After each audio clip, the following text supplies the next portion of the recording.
कि श्री गुरु चरण सरोज रज निज मन मुकुर सुधारी, वर नहु रघुवर विमल यश जो दायक फलचारी। बुद्धिहीन तनु जान के सुमिरो पवन कुमार, और बल बुद्धि विद्या देहु मोहे हरहु करुष विकार। आज वो रह गया सिर्फ 55 किलोमीटर।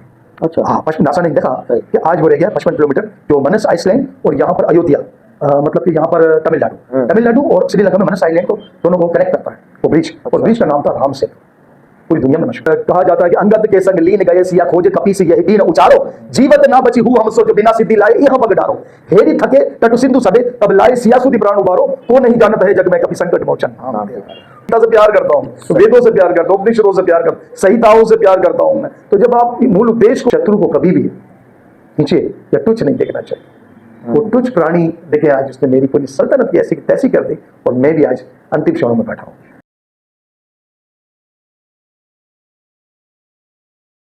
जय श्री राम। मैं लोहित पुरबिया। आप सब कैसे हैं? उम्मीद करता हूं खैरियत से होंगे। आप लोगों का स्वागत है हमारे चैनल ये हकीकत में। आज हमारे साथ मौजूद है पाकिस्तान की अजीम शख्सियत डॉक्टर प्रोफेसर मनोज चौहान साहब, जो के फर्स्ट सनातनी स्कॉलर और सनातन धर्म सोसाइटी के प्रेसिडेंट है। जय श्री राम।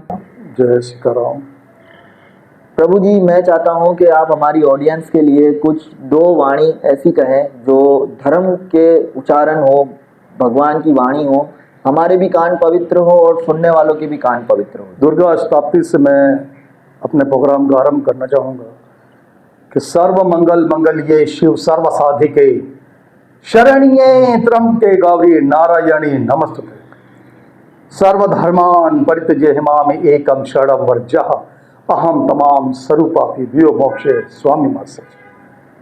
संत तुलसीदास गोस्वामी फरमाते हैं कि जिनके हृदय दंभ नहीं माया, तिनके हृदय भयो रघुराया। जो निष्कपट हैं, निर्दम्भ हैं, उन्हीं के हृदय में भगवान निवास करते हैं। तो मैं गुरु के नाम से आज का आपका प्रोग्राम आरंभ करना चाहूँगा। संत तुलसीदास कहते हैं, और ये दोहा जो है वो ऋग्वेद के 10वें मंडल से लिया गया है कि श्री गुरु चरण सरोज रज निज मन मुकुर सुधारी, वर नहु रघुवर विमल यश जो दायक फलचारी। बुद्धिहीन तनु जान के सुमिरो पवन कुमार, और बल बुद्धि विद्या देहु मोहे हरहु करुष विकार। अपने मस्तक को, अपने चरित्र को गुरु की चरण की धूलि से साफ कर लो। क्यों? क्योंकि आप श्री राम जो रघुवर हैं, उनके चरित्र का यश वर्णन करने जा रहे हैं, जिससे चारों पदार्थ मिलते हैं, धर्म, अर्थ, काम और मोक्ष स्वयं ही उनके सहज हैं। तो गुरु से हमेशा स्टार्ट करना चाहिए। और गुरु बिन ज्ञान कहाँ से पाऊं? वो कहा जाता है ना कि गुरु बिन ज्ञान कहाँ से पाऊं, गुरु चरणों में शीश नमाऊं, गुरु बिन ज्ञान कहाँ से पाऊं। चारों तरफ एक घोर अंधेरा, मन में हो अज्ञान का डेरा, गुरु ज्ञान का दीप जलाए और ज्ञान प्रकाश से तमोगुण मिटाए। गुरु चरणों के शीश में गाओ, गुरु बिन ज्ञान कहाँ से पाऊं, गुरु चरणों में शीश नमाऊं, गुरु बिन ज्ञान कहाँ से पाऊं। सच्चाई का सबक सिखाए, संशय मिटाकर मार्ग दिखाए, और संकट में भी हंसना सिखाए, सत्य पथ पर चलना सिखाए। गुरु दर छोड़ मैं किस दर जाऊं, गुरु बिन ज्ञान कहाँ से पाऊं, गुरु चरणों में शीश नमाऊं, गुरु बिन ज्ञान कहाँ से पाऊं। जय सीताराम। जय सीताराम। बहुत अच्छा लगा आपकी वाणी सुनकर, और हमारे हृदय में भी एक पॉजिटिव थिंकिंग जाग गई, और जो हमारे लोग सुन रहे हैं उनको भी बिल्कुल ये सुनकर एक अच्छी वाइब आ रही होगी। तो आपने गुरु की वाणी से शुरुआत की। ये तो हमारे धर्म में भी है कि हमें शुरुआत कार्य जो है गणेश से और गुरु से करना चाहिए। तो आप अपने गुरु के बारे में कुछ दो शब्द बताएं हमें। आपने जो ये पदवी प्राप्त की, आप पाकिस्तान के इतने बड़े डॉक्टर प्रोफेसर बने, सनातन फर्स्ट स्कॉलर बने, तो किसी गुरु के सानिध्य में तो आप रहे होंगे ना? जी, मेरे गुरुजी मेरे पिताजी थे, और उन्होंने मुझे गुजराती, हिंदी, संस्कृत, अरबी, फारसी, इंग्लिश, गुजराती, ये तमाम लैंग्वेज उन्होंने मुझे सिखाई। जो पहला शब्द मैंने लिखा था वो लिखा था श्री राम। श्री राम को जोड़कर हिंदी में मैंने लिखा था, फिर गुजराती में स्टार्ट किया, और दूसरा नाम लिखा था सत्य नारायण, सत्य नारायण। तो वो जो लिखा था फिर मैंने पापा को दिखाया कि ये बिल्कुल सही है, आप चेक करें। तो वो मैंने सीखा। तो हम तो इंग्लिश मीडियम स्कूल में पढ़ते हैं, उर्दू मीडियम इंग्लिश में पढ़ते थे यहाँ पाकिस्तान में। सही। तो वो उन्होंने मुझे सिखाया और मैंने सीखा। और जो धर्म की जितनी भी सिद्धांत हैं जो सनातन धर्म के मूल उद्देश्य हैं, मेरे पिताजी श्रीमान शंकर लाल चौहान जो हेडमास्टर भी थे, प्रिंसिपल थे, उन्होंने मुझे सिखाया। वो मेरे वो गुरु भी हैं। मेरे पहले गुरु वो हैं, मेरी माता जी हैं, श्री माँ हनी भाई, उनका नाम था चौहान। जैसे कि आपने कहा कि देखिए आपने जो स्टार्टिंग ली और आपने सबसे पहले जो लिखा श्री राम का नाम, तो ऐसे हमारे अनेक कार्य है जो हमारे लोग शुरुआत में ही अगर हम किसी का नारा लगाते हैं तो वो श्री राम का लगाते हैं, तो अन्यथा किसी देवता का क्यों नहीं है? देखिए हमारे यहाँ श्री राम मर्यादा पुरुषोत्तम है, नारा तो हमारे यहाँ नहीं है, लेकिन हमारे यहाँ कॉन्सेप्ट है, हमारे यहाँ जो है सिद्धांत है। और जो सनातन धर्म के जो सिद्धांत है पूरी दुनिया में राइज है, चाहे वो मुसलमानों का धर्म हो, चाहे वो हिंदुओं का धर्म हो, चाहे वो यहूदियों का धर्म हो, चाहे वो क्रिश्चियनिटी हो, चाहे वो बुद्धिज्म हो, चाहे जैनिज्म हो, या कोई भी सिखनिज्म हो, ये जितने भी सिद्धांत हैं वो सनातन धर्म के, ये कहना पड़ेगा। क्योंकि सनातन धर्म का एक चैप्टर जो है सिर्फ 1,96,96,8,32,000 साल का, एक एरा। तो आप सोचें कि ये कितने सालों पुराना है, ये बहुत साल पुराना है। इसी के सिद्धांत पूरी दुनिया में चलते हैं, शादियां भी इसी से होती हैं, मरते भी जो मरने के बाद भी जो अपने अपने रिचुअल जो कस्टम्स करते हैं वो भी सनातन धर्म का हिस्सा है। तो अगर मूल रूप से आप देखें तो सनातन धर्म ही पूरी दुनिया पर राइज है और कोई हमसे जुदा नहीं और हम किसी के साथ जुदा नहीं। वो कहता है ना कि आप ऐसी दिशा में आ जाएंगे, मुझे मेरी मस्ती कहाँ लेके आई जहां मेरे अपने सिवा कुछ नहीं। तो अगर आप देखें तो ये तमाम लोग हमारे ही हैं, क्योंकि सनातन धर्म से ही जुड़े। सनातन धर्म से हटी हुई कोई चीज है ही नहीं पूरी दुनिया में। जो धर्म है वो सबसे पुराना है और वही सत्य है। बाकी मैं ये नहीं कहता कि असत्य है, लेकिन जो भी है फिर उसकी ब्रांचें हैं, क्योंकि मैन तो वही है सनातन धर्म। जी सर। तो सनातन धर्म के बारे में तो आपने जो ये खुलासा किया ये तो बहुत ही अच्छा किया। दूसरा मैं ये पूछना चाहता हूँ आपसे कि जैसे हमारी सबसे मूल किताब है, सबसे उत्तम जिसे कहा जाता है वो है भगवत गीता जी। इसी तरह बिल्कुल उनके साथ ही रामायण है, जिनको बहुत ही ज्यादा महत्व दिया जाता है हमारे सनातन धर्म में। तो भगवत गीता का तो उद्देश्य है हमारे लिए कि वो आत्मा का ज्ञान देती है, तो इसी तरह रामायण हमें क्या सिखाती है? देखिए भगवत गीता सिर्फ आत्मा का ज्ञान नहीं देती है, वो जिंदगी सीखना सिखाती है। गीता एक किताब ही नहीं, ये अमले जिंदगानी है। वो आदमी हो गया अमर जिसने ये बात जानी है। गीता कंप्लीट किताब, दुनिया की सबसे मुश्किल तरीन किताब गीता जी। आप जब तक उससे प्रेम नहीं करेंगे आपको समझ में भी नहीं आएगी, चाहे एक बार पढ़े, 2 बार पढ़े, 3 बार पढ़े, 100 बार पढ़े, मैयतों में पढ़े, खोल कर पढ़े, गुरु से सीखें। जब तक आप उससे प्यार नहीं करेंगे, उससे प्रेम नहीं करेंगे, वो आपको समझ में नहीं आएगी। फिर गीता जब आपसे प्रेम करेगी तो आपको स्कॉलर बन जाएंगे फिर, क्योंकि मैं गीता से प्यार करता हूँ, वेदों से प्यार करता हूँ, उपनिषदों से प्यार करता हूँ, संहिताओं से प्यार करता हूँ मैं। तो जब आप मूल उद्देश्य को आप नहीं मानेंगे, उससे प्यार नहीं करेंगे, ग्रंथों को नहीं मानेंगे, उसके मुताबिक अपने जीवन को नहीं गुजारेंगे, तो फिर आप कुछ भी नहीं कर सकते। और गीता इंसान को अपने आप में परमात्मा से मिलाने के लिए एक साधन है, बेहतरीन साधन है। अगर आपके पास कोई समस्या हो जाए तो गीता बेहतरीन एग्जाम्पल है गीता। आप उसको खोलो, उसमें जवाब है उसका। अगर आज कोई समस्या खड़ी हो जाती है पूरे पाकिस्तान में, तो गवर्नमेंट से रिलेटेड उसमें चीजें लिखी हुई हैं कि आप उसको पढ़ें, और उसमें लिखे हुए हैं कि आपने क्या करना चाहिए। रामायण जो रामराज था, राम ने 11,500 साल पूरी दुनिया में हुकूमत की, वो बेहतरीन हुकूमत की, एक आदमी भूखा नहीं सोया। और आज अगर हुक्मरानों को किसी से अगर प्रेरणा लेनी चाहिए तो वो भगवान श्री राम है, राजा राम है, जिन्होंने ऐसी गवर्नमेंट की, ऐसी कॉन्स्टिट्यूशन बनाया जो आज पूरी दुनिया में आज भी राज है। राज्य उसका याद किया जाता है कि राम राज्य आना चाहिए, राम राज्य आना चाहिए। तो प्रभु जी मतलब कि एक चीज और मेरे दिमाग में आई, मैं पूछना चाह रहा था, और मैं चाह रहा था कि आपसे पूछूं कि राम के बारे में आप बहुत ही डीपली जानते हैं, श्री राम के बारे में आपको बहुत ज़्यादा नॉलेज भी है, आप उनके बारे में बात करते हैं, उनके बारे में बोलते हैं। हमारे जब घर में मृत्यु होती है तो हम मृत्यु ले जाते वक्त राम का नाम लेते हैं, लेकिन हम गीता पाठ करवाते हैं श्रीमद् भगवत गीता का। ये कुछ कॉन्सेप्ट समझ नहीं। देखिए आप अपने घर में अगर मृत्यु हो जाए तो रामायण का पाठ भी कर सकते हैं, आप भगवत गीता का पाठ भी कर सकते हैं, और आप अन्य दूसरे ग्रंथ भी कर सकते हैं। लेकिन चूंकि भगवत गीता को सारे उपनिषदों वेदों का निचोड़ कहा गया, तो लोग क्या करते हैं, व्यक्ति क्या करते हैं कि श्रीमद् भगवत गीता को रिस्पेक्ट देते हैं और उसको खोलकर उसका उच्चारण करते हैं और उसके श्लोकों से अपनी जिंदगी को मुतफीद करते हैं। लेकिन करना तो ये चाहिए कि आप रामायण भी पढ़ें, रामायण का पाठ करें। रामायण चूंकि बहुत लंबी होती है तो उसके लिए आप एक कांड ले लें, अयोध्या कांड ले लें, सुंदर कांड ले लें, एक कांड ले लें और उसको फिर आप 12 दिनों में डिवाइड करके आप कर सकते हैं। पॉसिबल है ये। मैं अपने घरों में कई बार मैंने रामायणों का पाठ किया। जब मैंने ये सोशल मीडिया शुरू किया तो मैंने सुंदरकांड से स्टार्ट किया था, मैंने बालकांड से शुरू किया था, रामायण से शुरू किया था मैंने ये सारा सिस्टम जी। पूरी सबको दुनिया को पता, पाकिस्तान को पता है ये। सही।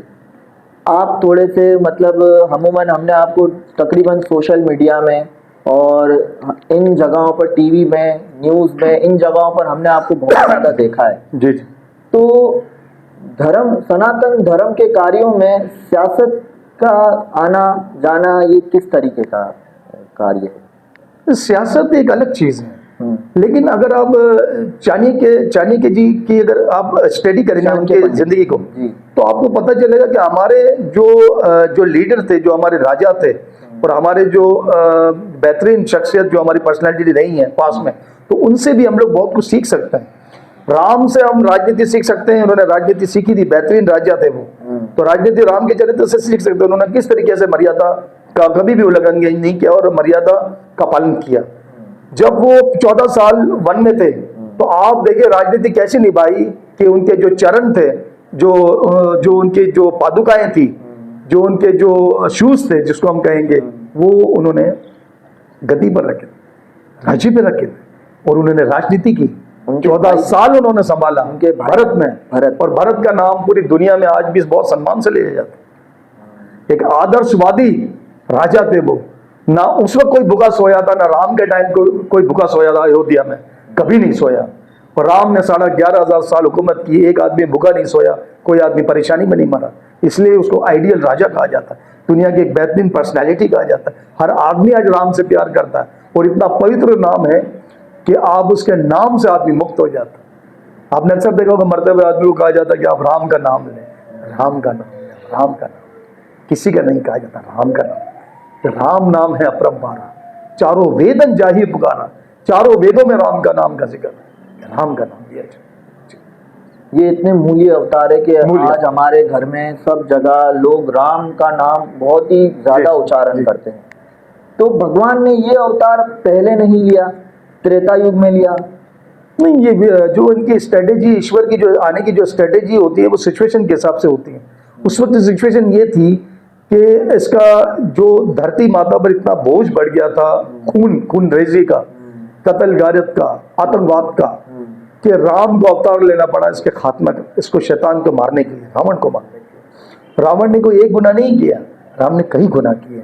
राम ने जो उनके जो छोटे भाई सुग्रीव में उसकी पत्नी का जब किडनैप किया तो वो उसको जबरदस्ती अपने पास रखा था उसने, कई कुलकर्म किए थे।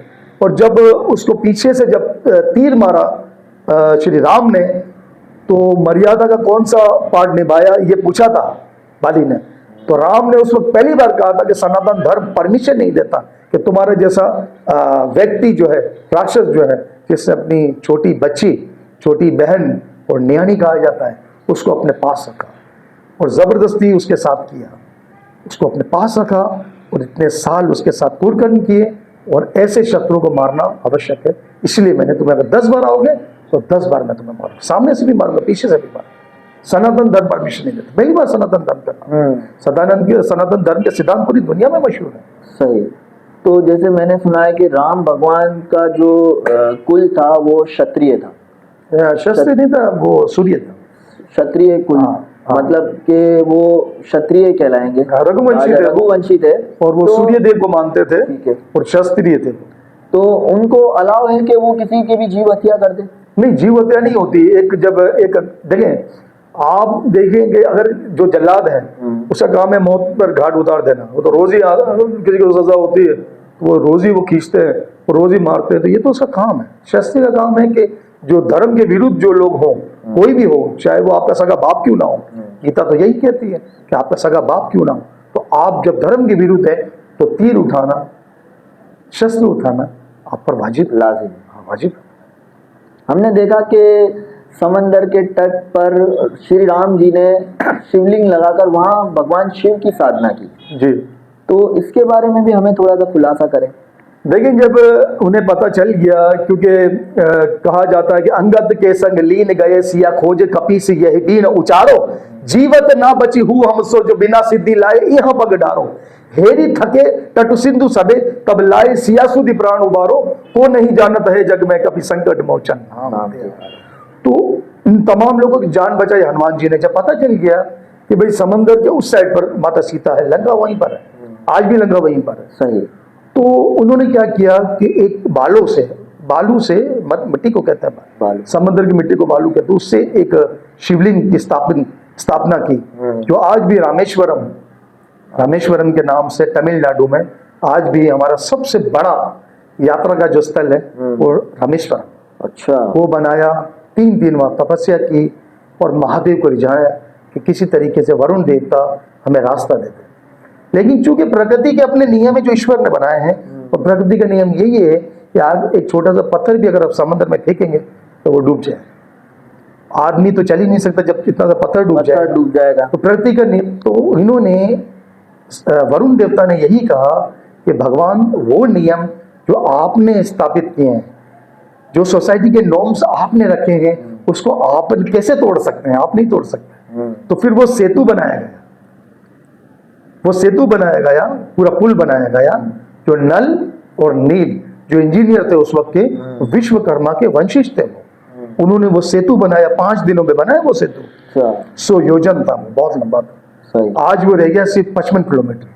अच्छा। हाँ, 55, नासा ने देखा कि आज वो रह गया 55 किलोमीटर, जो मनस आइसलैंड और यहाँ पर अयोध्या, मतलब कि यहाँ पर तमिलनाडु और श्रीलंका में मनस आइलैंड को दोनों को कनेक्ट करता है वो ब्रिज। और ब्रिज का नाम था राम सेतु, पूरी दुनिया में मशहूर, जो पत्थर तैरते नहीं। गुरु नवल साहब ने क्या फरमाया कि रे कार पत्थर तारिया लंग समुंदर माही रे, राम जैसो मित्र नाही तीनों लोक माही। तो राम जैसो कोई मित्र नहीं है, उसके नाम से पत्थर तैर जाते हैं। इंसान क्या चीज है, मनुष्य क्या चीज। तो रावण ने भी शिव साधना की थी। और रावण, मैंने सुना है कि कुछ पढ़ा है, स्टडी किया है कि राम से अधिक उम्र में बड़े थे जी। तो वो काफी शक्तिशाली और बलवान भी थे। हाँ, तो भगवान राम महादेव के भक्त थे वो राम। उन्होंने जो अपनी जो कविता है, जो उनकी प्रार्थना है, उसमें लिखा है, क्योंकि टाइम तो कम है, पूरा मैं बोलूंगा तो आधा घंटा गुजर जाएगा, लेकिन एक लाइन में जरूर कहना चाहूंगा कि कल ही हमारी शिवरात्रि गई है। सही। और आप तमाम लोगों को, विश्व में जहां भी सनातन धर्म को लोग मानते हैं, उन तमाम लोगों की शिवरात्रि की हार्दिक अभिनंदन और शुभकामनाएं। रावण ने राम स्तोत्र में कहा है कि जटाटली गवत जल पलाई पाहि तस्तले गले विलंब लंब तम भुजंग अतुंग मालिकम डमट डमट डमाट डम निडाड वड वारियम चकार चंड तांडवम तनोतना शिवाशी। तो ये एक ऐसी शक्ति उसमें है कि जब आप ये पढ़ेंगे तो आप देखिए आपके अंदर एक वाइब्रेशन शुरू हो जाएगी। ये मजाक नहीं कर रहा हूँ, ये सीरियस है। जिस तरह ओम के नाम से उच्चारण करने से पूरी दुनिया मानती है कि वाइब्रेशन शुरू हो जाती है। और कुंडलिनी जो आपके यहाँ जो होता है चक्र, वो उसको ऊपर लाने में बहुत शक्ति मिलती है। उससे ईश्वर को प्राप्त करने के लिए ओम का उच्चारण किया जाता है। इसी तरीके से शंकर को, ईश्वर को प्राप्त करने के लिए शंकर का भी सहारा लिया जाता है, क्योंकि दुनिया के जो पहले योगी थे, दुनिया के जो पहले योगी थे, जो तपस्या करना सीखे थे और दुनिया को सिखाए, वो शंकर थे, महादेव थे। तो तंत्र विद्या भी जो रावण ने सीखी वो भी महादेव से सीखी? नहीं, तंत्र विद्या रावण को नहीं आती थी, उनके छोटे भाई हैं अहि रावण। उसका जिक्र भी है कि बंधु समेत अहि रावण ले रघुनाथ पाताल सिधारो, देवी ही पूजी बलि विदिशो बलि देवो सबे मिली मंत्र विचारो, जाए सहाय भयो तब ही अहि रावण सेन समेत संहारो, को नहीं जानत है जग में कपि संकट मोचन नाम तेहारो। नहीं तो ये जो अहि रावण था वो माता कुलम्बला देवी का वो भक्त था, और वो बहुत शक्तिशाली था, और तंत्र विद्या का वो मास्टर था। नहीं तो वो बेटे, प्रत्येक दिवस वो शक्ति पाना शुरू कर रहा था वो, और उस वक्त हनुमान जी ने उसका नाश किया। अहि रावण की पूरी सेना के साथ उसका नाश किया हनुमान जी ने, और पंचमुखी हनुमान का रूप धारण। इतना भयानक रूप था वो चारों दीपक तो बुझाए, पूरी सेना का नाश किया। और ये जो श्री हनुमान जी का ये मंत्र है, उसमें वाज़ेह तौर पर कहा गया है कि बंधु समेत अहि रावण ले रघुनाथ पाताले सिधारो देवी पूजी बलि विधि सो बलि देवो बलि मंत्र विचारो जाए सहाय भयो कभी अहि रावण सेन समेत संहार। सबको मार दिया उसने एक शक्ति ने, और जिसको हम कहते हैं पंचमुखी श्री हनुमान जी महाराज। तो फिर तो राम से अधिक शक्तिशाली श्री हनुमान जी हुए। देखिए हनुमान जी इसलिए शक्तिशाली है कि हनुमान जी के नाम के साथ आता है अतुलित बलधाम। अतुलित बलधाम, अब अतुलित तो भगवान को कहते हैं, ईश्वर को अतुलित कहते हैं, जिसका कोई अकाउंटेबिलिटी नहीं है, जिसको पावर को कोई पहचान नहीं सकता, जिसका कोई मिजान नहीं है, कोई नाप नहीं सकते आप, इतना बल है ईश्वर में। तो वो नाम हनुमान के साथ लगा हुआ है, अतुलित बलधामम हेम शैलाभय ध्यानम धनुष्यानम नाम ज्ञानी नामवर्णम सकल गुण निधानम देशम रघुपति प्रिय भक्तवाद जातम रमामि। तो अतुलित बलधामम अतुलित बलधाम इसलिए है कि जो हनुमान जी के जो हृदय में है, और माता जानकी और भगवान श्री राम दोनों विराजमान, दोनों विराजमान। तो धाम किसका हुआ? हनुमान जी का। और जो पावर है वो है श्री राम का, इसीलिए कहते हैं अतुलित बलधाम। हनुमान जी का अपना पावर कभी भी नहीं रहा। हनुमान जी ने हमेशा कहा है कि जो पावर जिसके पास भी है वो श्री राम का है, मेरे पास जो कुछ भी श्री राम का है। और हनुमान जी को जब भी आपको प्रसन्न करना हो तो आप आवश्यक है कि भगवान श्री राम का चरित्र वर्णन गाएं, चरित्र वर्णन का नाम सिमरन करें और उनके पवित्र नामों का सिमरन करें, ये बहुत जरूरी। मैंने रामचरितमानस की कुछ ऐसी कड़ियां पढ़ी है या सुनी भी है, तो वहाँ हनुमान जी साफ मना करते हैं कि मेरी पूजा ना करें। ऐसा क्यों? देखिए हनुमान जी जो है ना वो एक भक्त हैं और एक आइडियल पर्सनालिटी है पूरी दुनिया के लिए। वो एक ऐसे भक्त हैं जो अपने आप को शून्य समझते हैं। जब बाली ने उन्हें अशब्द वर्ड यूज किए, बाली ने, तो उसने यही कहा कि मुझे आप 1,00,000 गालियां दे दें, अशब्द आप बोल दें, लेकिन अगर आपने राम के लिए अशब्द एक भी यूज किया तो फिर मैं आपको नहीं छोड़ूंगा। जबकि उनका जब युद्ध हुआ तो स्वयं ब्रह्मा जी आए थे, उन्होंने कहा था कि वो मेरा पुत्र है और वो नादान है, वो तो जानता ही नहीं है। आप हनुमान जी आप शक्ति से भरे हुए हैं और ये धरती आपका एक प्रसन्न भी झेल नहीं पाती, हमें पता है। आप वो युद्ध ना करें, लेकिन हनुमान जी ने कहा मेरे राम को शब्द बोला, आज मैं उसको नहीं छोड़ूंगा। जैसे ही उन्होंने स्थल में, युद्ध स्थल में उनका कदम रखा तो वो जो पावर उनके शरीर में आना शुरू हो गया बाली के, तो उनके जिस्म को फूलना शुरू कर दिया और ब्लड होना शुरू हो गया पूर्व, और भागा है वो फिर वहां से युद्ध स्थल से। हाँ, तो उस वक्त उसने पूछा, हनुमान जी के बारे में मैं बताने जा रहा हूं, तो उस वक्त उन्होंने पूछा कि ये हनुमान जी का इतना पावर है ब्रह्मा जी, कि आपने युद्ध से भगा दिया, मुझे कायर बना दिया। तो उसने कहा मैंने तुम्हारी जान बचाई, मैंने तुम्हारी जान बचाई। क्यों? कि अगर तुम वहां रहते तो हनुमान जी आपको खत्म कर देते, 1 सेकंड के अंदर, सेकंडों में खत्म कर देते, आप खुद ही खत्म हो जाते। क्यों? तो वो इतने पावरफुल है कि उसका 5% जो हिस्सा है, 5% जो हिस्सा है वो धरती झेल नहीं सकती। तो वो कभी भी पूरी लाइफ में जितने भी अवतार आएंगे वो अपना पावर इस्तेमाल नहीं कर पाएंगे। हनुमान जी बहुत पावर, इसीलिए उन्हें अतुलित बलधाम होगा, वो अतुलित बलधाम। हनुमान जी के लिए तो यहां तक आ गया है कि कहे रीछ पति सुनो हनुमाना, का चुप साध रहे हो बलवाना, पवन तने बल पवन समाना, बुद्धि विवेक विज्ञान निदाना, और कौन सो काज कटिंग जगमाई, जो नहीं हो तात तुम पाई। ऐसा कोई काम ही नहीं जो हनुमान जी से ना, इतने शक्तिशाली। तो और देखिए निबंध है, विनम्र है, विनम्र, सही, शांति के साथ बैठते हैं, चरणों में बैठते हैं, शोर नहीं करते हैं, गुरूर नहीं है उनके पास, अहंकार नहीं है उनका। वो चरित्र, उनका चरित्र है हनुमान जी का, और उन्होंने सारी जिंदगी अब तक सेवाएं करते आ रहे और राम के उपदेशों को उन्होंने पालन किया है, इसलिए वो नंबर 1 है पूरी पृथ्वी पर, आज तक पहले नंबर पर है। और 7 चिरंजीवियों में जो पहला चिरंजीव है वो परशुराम के बाद हनुमान जी जी। तो हम अक्सर हनुमान जयंती मनाते हैं, श्री राम नवमी मनाते हैं, तो हम अमूमन लोगों का एक प्रश्न होता है कि कोई कहता है कि राम जन्मे हैं और कोई कहता है कि राम प्रकट हुए, उत्पन्न हुए। तो देखिए, ईश्वर के जो रूप है, ईश्वर के जो जन्म है वो रूहानी होते हैं, वो मायावी होते हैं। वो हमें लगता है कि वो मनुष्य की तरह जमते, वो ईश्वर कभी आते, जब आते ही नहीं तो जाते कहां से? लेकिन गीता में साफ तौर पर एक जगह पर कहा है, कृष्ण भगवान ने नमे पार्थ हस्ते कर्तव्यम तेषु योगेश्वरम के जन्म, कि हे पार्थ, इस संसार को कर्मों और गुणों के आधार पर मैंने रच तो दिया, लेकिन इस संसार का कर्म फल मैंने कभी नहीं चाहा, इसलिए करता होते हुए भी मैं करता हूं। और जो रहस्य को समझे वही सृष्टपगी है। सृष्टपगी है, अजीम इंसान है, वो साधु है, साधु है। वो क्या है कि ईश्वर कभी जन्म ही नहीं लेता, और ईश्वर जब जन्म ही नहीं लेता तो हम इसको कैसे इसका जन्माष्टमी मना सकते हैं? ये तो दुनिया को दिखाने के लिए ये सारा माया किया कि इस तरीके से कर्म किया जा सकता है, निष्कर्म किया जा सकता है, ईश्वर को प्रसन्न करने के लिए किया जा सकता है, मोक्ष किया जाता है, सारी चीजें बताई।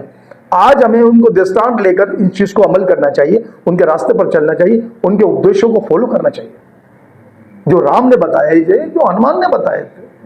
हाँ, ये नवरात्रि का एक कॉन्सेप्ट चलता है जी जी, उसमें लास्ट में दशहरा आता है जी जी। तो दशहरा में हम ये कहते हैं कि इस दिन रावण का नाश हुआ था। तो नवरात्रि और दशहरा का क्या कॉन्सेप्ट? देखिए, या देवी सर्वभूतेषु शक्ति रूपे नतस्यता नमस्तस्यै नमस्तस्यै नमस्तस्यै नमो नमः। माँ दुर्गा ने राक्षसों का नाश किया, महिषासुर का भी नाश किया। जब महिषासुर का नाश किया तो वो रावण को मारा था राम ने, और वो मारा था उन्होंने किसमें? द्वापर युग में, त्रेता युग में। और सतयुग में माँ वैष्णो देवी ने, माँ दुर्गा ने उसी दिन मारा था इसको, महिषासुर। हम कहते हैं ना, दश में दश अवतार, जय विजयादशमी, रामे राम रमाणे या रावण रोयो माँ, ओम जयो जयो माँ जगदम्बे। तो वो सारी चीजें जब आप उनके चालीसा पढ़ेंगे, उनको स्टडी करेंगे, उनकी स्तुति पढ़ेंगे, तो देखिए उसमें सारी चीजें वाज़ेह हैं कि उन्हें किस तरह नवरात्रि मनाई जाती है। 9 रातों पर ये युद्ध, शीलपुत्री, ब्रह्मचंडी, चंद्र घंटा, खुशमांदा, कात्यायनी, अस्कन, कालरात्रि, महागौरी और सिद्धिदात्री, ये 9 माता है 9 दिन के, और 9 दिन की तपस्या की जाती है, इनकी पूजा की जाती है, और पूरा विश्व ये नवरात्रि मनाता है। और 10वां जो दिन होता है वो राक्षस को मारा था इसलिए सेलिब्रेट किया जाता है, और माँ विजयदशमी का पूरी दुनिया मनाती है उसको, और बहुत खूबसूरती के साथ मनाते हैं। पाकिस्तान में हम लोग मनाते हैं। पाकिस्तान में हम लोग मनाते हैं। तो माता तो अधिक पहले आ चुकी है। जी जी जी। हम क्या कहेंगे कि अधिक शक्तिशाली देवता है या देवी है? नहीं, हम इस तरह हमें किसी चीज को मुआवजा नहीं करना चाहिए, कंपेरिजन नहीं करना चाहिए। ये अब देखिए, हमारे जो धर्म है वो अरबों साल पुराना है, इसका एरा इतना पुराना है कि आज तक इसका कोई फाउंडर ही नहीं मिला। हर मजहब का फाउंडर है, इसका फाउंडर आपको नहीं मिलेगा। ये फाउंडरलेस जमात है, ये संस्था है जिसका नाम है सनातन। सनातन जो सदैव से है और सदैव तक रहेगी, सनातन अटर्नल है, आत्मा को परमात्मा से जोड़ता है, और जो साधन बनाता है वही सनातन धर्म। ईश्वर सत्य है, सत्य ही शिव है, और शिव ही सुंदर है। सत्यम शिवम सुंदरम, ये मूल मंत्र है जो वेदों का है। क्योंकि वहां पर रावण भी अपनी देवी को उच्चारण कर रहा था, और जो आपने नाम लिया तुमला देवी माता, वो उसका बहुत ही अधिक भक्त था। हाँ। मैं आपसे यही प्रश्न कर रहा था कि जो अहि रावण है वो रावण का पुत्र है या भाई है? भाई था, छोटा भाई। मैंने जहां तक पढ़ा है वो उसका पुत्र है। पुत्र नहीं, उनका बड़ा भाई, क्योंकि उसके 3 पुत्र। रावण बड़ा था और सब छोटे थे, अहि रावण छोटा था। अच्छा, क्योंकि रावण के तो देखे हमने अमूमन पढ़ा है तो रावण, विभीषण और कुंभकर्ण, ये 3 भाई है। तो उसके रावण के 3 बेटे थे, अक्षत, अच्छा क्या कहते हैं, मेघनाथ, और दूसरा ये नहीं, ये भी अहि रावण। ये भी उनका भाई था, अहि रावण उनका भाई था। हाँ, और दूसरे नंबर का भाई था, बड़ा था, रावण से छोटा था, उनसे बड़ा था। अच्छा, जी। वो मायावी था। हाँ, तीसरे नंबर पर कुंभकर्ण था, तीसरे नंबर बहुत शक्तिशाली था। जी जी, बहुत अच्छा। शक्तिशाली। जी। और चौथा जो है, इसके बाद विभीषण सबसे छोटा था। क्योंकि मैंने ये पढ़ा था, इसलिए मैं ये प्रश्न कर रहा हूँ कि मैंने रावण संहिता पढ़ी। जी। तो रावण संहिता के अंदर पार्ट 1 में, वैसे तो उसके 5 पार्ट है, पार्ट 1 में रावण की पूरी जीवन कथा बताई है कि 10 वर्ष तक तीनों ने बैठकर साधना की एक साथ। रावण ने, रावण का असली नाम भी कुछ और है। रावण ने साधना की, 10 साल तक बैठकर कुंभकर्ण ने की और विभीषण ने की, और इन्होंने अपने अपने वरदान मांगे। तो इसलिए मैं थोड़ा कंफ्यूज हुआ, इसलिए मैंने आपसे ये प्रश्न किया। इनका भाई। अच्छा, भाई। दूसरा ये कि मैं कंट्रोवर्सी नहीं कर रहा था, क्योंकि अधिक लोग कहते हैं कि रावण के मृत्यु के दौरान माता कालिका आई थी उस जहां पर युद्ध स्थल था। अच्छा, ऐसा है? नहीं, वो बाण ही माता के नाम से बना हुआ था, जो मारा था माता जी के नाम से था। अच्छा, उनको याद किया गया था, क्योंकि हमेशा जो एक लास्ट का जो बाण था जो रावण को लगा था वो माता के नाम से, क्योंकि हमेशा हम कहते हैं रामपरी, माता ताराचंडी के नाम से था। तारा चंडी माता। और वो बाण जो है उसकी नाभि पर जो अमृत कलश था, अमृत कलश उस पर लगा था, जिसकी वजह से उसकी मृत्यु हुई थी। और उस वक्त भी बड़े मशहूर अल्फाज रावण ने कहे थे। श्री राम ने देखा कि सोगवार माहौल हो गया, हर आदमी की अश्क नमोदार थी, संजीदा हो गया था सारे लोग। तो उस वक्त देखा कि उनकी जो मिसेस थी मंडोदरी, माता मंडोदरी, वो आई। तो उन्होंने कहा कि मैं देखूं कि वो शख्सियत जिसने पूरी दुनिया में राज किया, जो सारे लोग उससे कांपते थे, देवता कांपते थे उससे, तो वो कौन शख्स है, आम आदमी है या कौन है जिसने रावण को मार दिया, इस हालत में पहुंचा दिया। तो जैसे वो आई तो जब उनका साया, उनके शेडो जो पड़ा, तो श्री राम बैठे थे वो भी एक जगह पर, वो भी उठ गए वहां से। उन्होंने प्रणाम किया माता को। जब माता को प्रणाम किया तो माता ने कहा था कि मैं देखना चाहती थी कि वो राम कौन है जिसने मेरे पति को मार दिया, जिसने विश्व विजेता था। तो मैंने आज देख लिया कि जो स्त्री की इतनी मर्यादा करता है कि मेरा परछाया आया और आपने उसको प्रणाम कर दिया, ऐसा आदमी पूरी दुनिया का बर्बाद नहीं हो सकता। वो कुछ भी नहीं बोली, वापस चली। तो राम ने वहां पर लक्ष्मण को कहा कि वो जो रावण है उसके पास जाएं, दशानन के पास जाएं, और सफलता के जो सूत्र हैं वो उनसे आप ले लें, क्योंकि वो जा रहा है। और ये बहुत आवश्यक है कि ज्ञान का एक दीपक जलने से पहले दूसरा प्रज्वलित होना चाहिए। सही। तो जब लक्ष्मण वहां गए तो रावण ने उन्हें धुतकार दिया। तो लक्ष्मण ने कहा कि देखे भाई, मैंने आपसे भैया पहले भी कहा था कि ये गुरु नहीं है, ये राक्षस है जिसने मेरी भाभी को किडनैप किया, कुलकर्म किए, कितने लोगों को मारा, हथियारा है ये, और आपने कहा कि ये गुरु है और आप उसके पास जाओ। तो देखो मुझे उन्होंने धुतकार दिया। तो वहां राम ने जो बातें कही हैं वो, और रावण ने जो बातें कही है वो बहुत कीमती बातें हैं, वो हर इंसान को समझना चाहिए। राम ने कहा कि देखिए, जब तक आपके अंदर अहंकार है, इस वक्त लक्ष्मण तुम्हारे अंदर तो था नहीं, ये कहां से आ गया? जो अहंकार है, जब तक आपके अंदर अहंकार खत्म नहीं होता तो आप में शिष्यता कैसे आएगी? और आप में शिष्यता ही नहीं है, आप अहंकार से भरे हो, तो वो आपको दूसरी कोई चीज कैसे देगा? आप उसको किस पात्र में रखेंगे? आपके पास तो पात्र ही नहीं। अपने आप पात्र को खाली करें, अपने आप को शून्य करें, इसके बाद जाएं, आदर के साथ उन्हें प्रणाम करें, और उनके जो चरण हैं वहां पर जाकर आप उनसे अनुरोध करें। जब वो गया वहां पर लक्ष्मण, उन्होंने अनुरोध किया कि हे दशानन, सफलता के जो सूत्र हैं आप मुझे दान दें आप, और मैं आपसे अनुरोध कर रहा हूं उसके लिए। ये विनम्र हुए जब उन्होंने देखा, तो रावण ने जो सफलता के जो 10 सूत्र दिए पूरी दुनिया में बहुत मशहूर हुए। और उसमें पहला यही था कि जो मैं आवाज कर रहा था वो ऐसा नहीं था जैसा मैं समझा।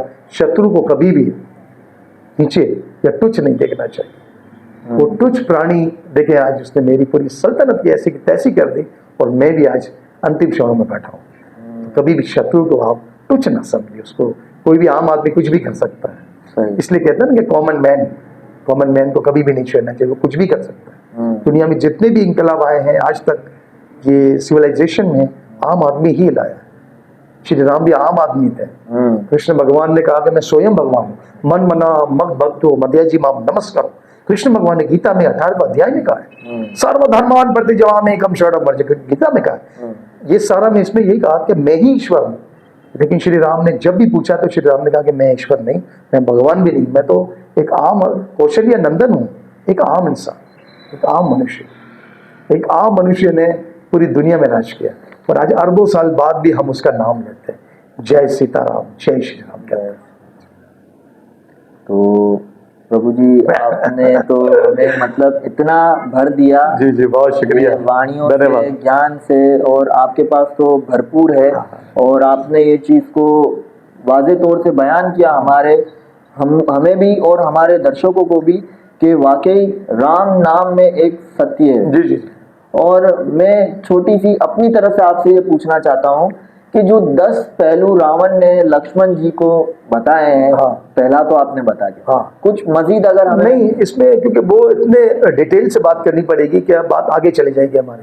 उसमें एक एजुकेशन का भी था कि ज्ञान जैसी बहुमूल्य वस्तु सिस्टम है ही नहीं और बनी ही नहीं है, और जो ज्ञान का लोभी है और जो ज्ञान का लालच रखता है, उसने अपने मनुष्य ने की एक शर्त पूरी कर दी। उसने कहा एजुकेशन जरूरी, राम ने भी कहा था एजुकेशन जरूरी। कई लोग आज हमारे कहते हैं कि आप एजुकेशन की क्या जरूरत है, तो हम कहते हैं कि उजाला, रोशनी से उजाला जरूरी है, अंधेरे से उजाला जरूरी है। तो बेहतर है कि आप एजुकेशन प्राप्त करें, अपने बच्चों को भी एजुकेशनिस्ट करें, और इसके बाद जब वो एजुकेशनिस्ट हो जाएंगे तो आपकी कम्युनिटी का, आपके घर का, आपकी सिटी का और आपके मुल्क का वो विकास कर देंगे और आपका नाम भी हो जाएगा। सनातन धर्म के हवाले से आप हमारे युवा पीढ़ी को कुछ मैसेज देना चाहेंगे? मैं यही मैसेज दूंगा कि मेरा नाम प्रोफेसर मनोज चौहान है। मैं सनातन धर्म सोसाइटी पाकिस्तान का एकमात्र स्कॉलर हूँ, और मेरी कोशिश ये है कि हमारे पाकिस्तान में इस वक्त 80 लाख लोग रह गए हैं, बाकी लोग तो चले गए यहाँ से। ये जो लोग रह गए हैं, ये सनातन धर्म के ध्वज को पकड़ें और उसको सबसे ऊपर करते हैं। हम पाकिस्तान में रहते हैं, पाकिस्तान का नमक खाते हैं, और इस मुल्क के मुहिब वतन एक शहरी हैं। हम अपने वतन से प्यार करते हैं और हम सनातन धर्म से प्यार करते हैं, और सनातन धर्म का उद्देश्य यही है कि आप ना सिर्फ मनुष्य की जगत कल्याण के लिए काम करें, बल्कि आप जानवरों से भी मोहब्बत करें, और धर्म, अर्थ, काम, मोक्ष इस तरीके से जीवन को व्यतीत करें। अपने बच्चों को तालीम याफ्ता करें, उनको श्रीमद् भगवद गीता पढ़ाएं, वेद पढ़ाएं, प्राप्त करें, अपने गुरुओं से ज्ञान प्राप्त करें और अपने गुरुओं का आदर करें। वो है तो हम हैं। और गुरु के लिए मैं एक लाइन बिल्कुल जरूर कहना चाहूंगा। आभार आपका। कि सेतु हो तुम मेरे मन के। गुरु और शिष्य के दरमियान विवाद चल रहा है। शिष्य गुरु को कह रहा है कि सेतु हो तुम मेरे मन के, समक्ष और मध्य के आरंभ में मैं हूं प्रतिबंध तुम्हारे मन का, तुम हो मेरे हृदय का दर्पण, कोटि कोटि वंदन गुरुदेव तुम्हारे चरणों में, कोटि कोटि वंदन गुरुदेव तुम्हारे चरणों में। जिनसे निमर्त है अनुशासन और जिनसे सार्थक है ये जीवन, और समर्पित है जिनके चरणों में इस रक्त का हर कतरा हर कण, कोटि कोटि वंदन गुरुदेव तुम्हारे चरणों में, कोटि कोटि वंदन गुरुदेव तुम्हारे चरणों में। बहुत बहुत धन्यवाद आपका भी बहुत बहुत शुक्रिया। और लोहित जो है मेरा शिष्य भी है, छोटा भाई भी है। मैं पॉडकास्ट नहीं करता, मेरी मसरूफियत थोड़ी सी बढ़ गई है, लेकिन चूंकि इसने कई दिनों से मुझे कॉल किया, और आज मेरी आप दिशा देखें, मैं कहीं से मीटिंग अटेंड करके आ रहा हूँ और सीधा लोहित भाई के स्टूडियो में यहाँ पर पॉडकास्ट कर रहे हैं। मैसेज मेरा एक ही है कि सत्यम शिवम सुंदरम। जय सीताराम।